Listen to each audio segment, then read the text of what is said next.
السلام عليكم ورحمة الله وبركاته. كلنتي wanaagsan asxaabay meel kasto aad joogteen amshada aynu maanta idin soo gudbanayno waxa qayb ka noqon doona warbixinada aan idinku hayo. Dowladda Soomaaliya oo codsatay kulan degdeg ah golaha ammaanka ee qaramada midoobay kaasoo Brito ka furmi doona xarunta qaramada midoobay golaheeda ammaanka magaalada New York. Haddaba kulankaasi iyo ujeedadiisa iyo waxay tahay yana barnaamijkan idinku hayaa. حماس war cusub soo saartay ku saabsan اعترافka Israa'iil ay اعترافتay Somaliland. Netanyahu oo saakay u safraya wadanka Mareykanka isagoo wata dhowr qodob oo muhiim ah oo ay ugu horeyso in fasax loo siiyo arin. Haddaba arintaasu maxay tahay fasaxa uu kaga weydiisanayo Donald Trump. Waan idin hayaa tafaasiisha sheekooyinkan iyo waxa ay ka wada hadli doonaan. qaybaha dambe ee barnaamijkan waxaan idinku hayaa saacadihii la soo dhaafay Gaza waxa ka dhacay roobab dabaylo wata kuwaasoo saameyn weyn ku yeeshay dadkii barakacayaasha ay halkaasi ku noolaa. qodobadaas ayaynu barnaamij kulan degdeg ah oo isku iman doonaan xubnaha golaha ammaanka ee qaramada midoobay maalinta Brito oo Isniina. haddaba Soomaaliya ayaa hordhigi doonta golaha ammaanka cabasho ay ka qabto ra'iisul wasaaraha Israa'iil Benjamin Netanyahu oo ay sheegayso inuu si weyn uga xadgudbay midnimada iyo qarannimada Soomaaliya kadib markii uu aqoonsi u fidiyay Somaliland. haddaba wararkii ugu dambeeyay Al Jazeera ay ka qortay sheekadaas ayaynu barnaamijka ku bilaabaynaa. haddaba telefishinka Al Jazeera wuxuu leeyahay kulan golaha ammaanka ay iskugu iman doonaan oo looga arinsan doono اعترافka Israa'iil ee Jamhuuriyadda Somaliland ayaa waxaa la qaban doonaa Brito. haddaba diblomaasiyiin ayaa u sheegay telefishinka Al Jazeera in Soomaaliya ay dalbatay kulanka degdega ah ee golaha ammaanka ee qaramada midoobay kaasoo looga arinsanayo اعترافka Israa'iil ee Somaliland. haddaba Muqdisho ayaa waxaa la sheegay in ay arinkan si weyn u cambaareynayso tallaabada Israa'iil ay qaaday waxayna sheegtay inay tahay arin baadil ah oo ka hor imaanaysa qawaaniinta iyo shuruucda caalamiga ah. journaalka la yiraahdo Times of Israel oo Israa'iil ka soo baxa ayaa isaguna saakay wuxuu qoray ergada Israa'iil ee iyaguna ku sugan xarunta qaramada midoobay inay markaa saxafiyiinta u sheegeen in la filayo kulankaasu inuu dhici doono maalinta Isniinta ee Brito ah saacada magaalada New York marka ay tahay 3 galabnimo ee waqtiga New York. haddaba dhanka kale waxaa la sheegay wakiilka Israa'iil ee u fadhiya xarunta qaramada midoobay Dani Danuun ninka la yiraahdo inuu soo dhigay boggiisa Twitterka ee X in Israa'iil ay sii wadi doonto dhaqaajinta mas'uuliyadda arintan ku saabsan iyo saaxiibadeeda sidii iyagana ay uga qayb qaadan lahaayeen deganaanshiyaha gobolka. marka dowladda Soomaaliya Brito la isku yimaaday waxaa laga arsanayaa in golaha ammaanka uu cambaareeyo ayaa la doonayaa arinka dhacay. golaha ammaanku marka ma cambaareyn doonaa ma isku raaci doonaa waa la sugayaa. Brito saacadu markay tahay 3 galabnimo xilliga magaalada New York ayaa maaragtay kulankaasi uu qabsoomi doonaa. xubnaha golaha ammaanka oo dhan way soo xaadiri doonaan. Israa'iil iyadana waa loo yeeri doonaa haddii safiirkeeda uu ka jawaabi doono. waxaasoo dhan ayaa meesha ka dhici doona. marka dadka wax falanqeynaya waxay sheegayaan in Mareykanka uu ka aamusi doono. way sii qiyaasayaan macnaha waxay leeyihiin Mareykanku ma cambaareynayo Israa'iil tallaabada ay qaaday laakiin waxaynu filaynaa haddaanu badiidin cambaareynta Israa'iil inuu ka aamusi doono. laakiin dowladaha kale waxa leeyahay inta badan way isku raaci doonaan inay tallaabadaasi cambaareeyaan. laakiin waxaasoo dhan waa iska mala-awaal iyo sida loo saadaalinayo. laakiin kulanka markuu dhaco ayaa xaqiiqada dhabta ah iyo waxa ka soo baxa la ogaan doonaa. haddaba waa arki doonaa kulankaas iyo waxa ka soo baxa Brito haddii aan la idmo. qodobka labaad ee barnaamijkeena aynu ku soo qaadanayno wuxuu yahay Xamaas ayaa iyaduna ka hadashay اعترافك إسرائيل أي سيسي سوماليلان.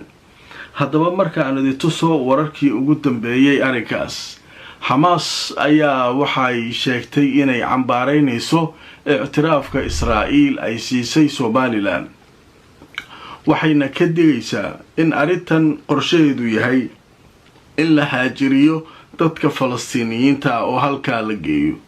xarakada muqaawamada islaamiga ee Xamaas ayaa waxay sheegtay ictiraafka Israa'iil ay sheegtay inay dawlad u aqoonsatay Somaliland inay markaa tahay tallaabo markaasi khatar ah oo markaa sharciyada wax loogu dhimayo. dhanka kale waxay sheegeen in arrintan ay tahay mashruuc lagu haajirinayo Falastiiniyiinta oo looga rarayo dhulkooda Gaza.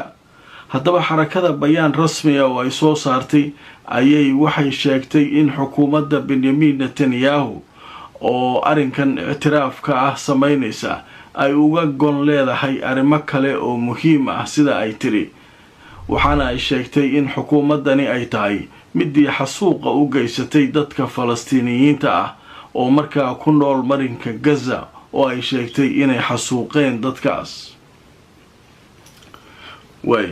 marka Xamaas waxay leedahay anagu hal arina ka aragnaa aqoonsigan in tahjiir lagu sameeyo dadkeenu meel la geeyaa la waayay cid kasta way diiday in marka meesha ay u rarto Israa'iil si qasaba lagu geeyo Somaliland.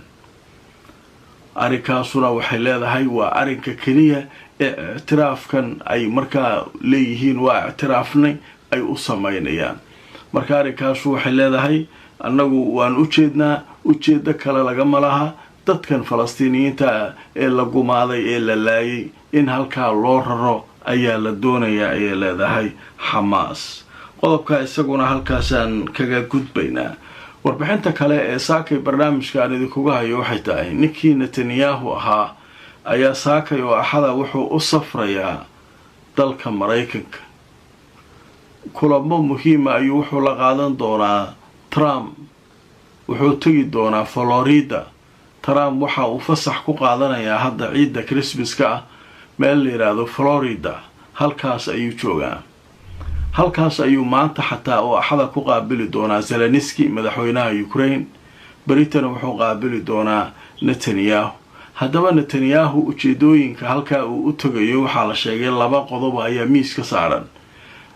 midda koowaad Netanyahu wuxuu doonayaa in Iran loo fasaxo inuu weeraro Mareykankuna uu difaaco Israa'iil. macnaha Mareykanku inuu dagaalka soo geliyo Iran uu weeraraya uu soo cararaya kadibna Mareykanka ayaa difaacaya.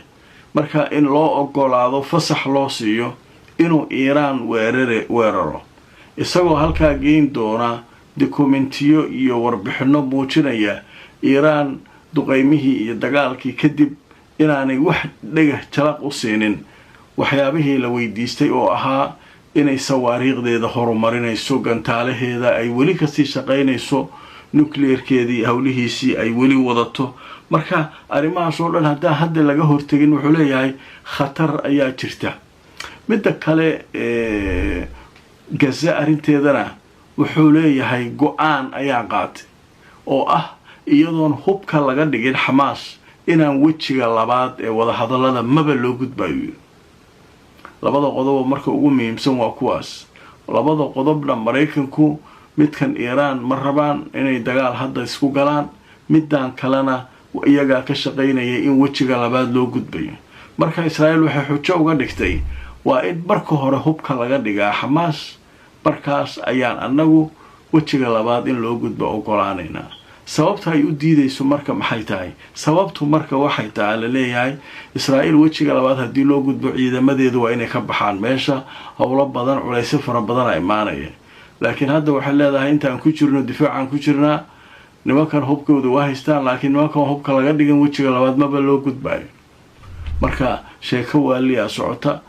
heshiiskuna markii hore Israa'iil way saxeexday waxyaabihii Israa'iil ay ogolaatay ka mid tahay wejiga koowaad markuu dhamaado in wejiga labaad loo gudbo. marka arrinkaas isaguna wuxuu noqon doonaa mid markaa kulanka ka dhigi doona mid adag. marka berito ayaa la sugayaa iyaguna kulankooda dhex mari doona waxa ay kaga hadli doonaan.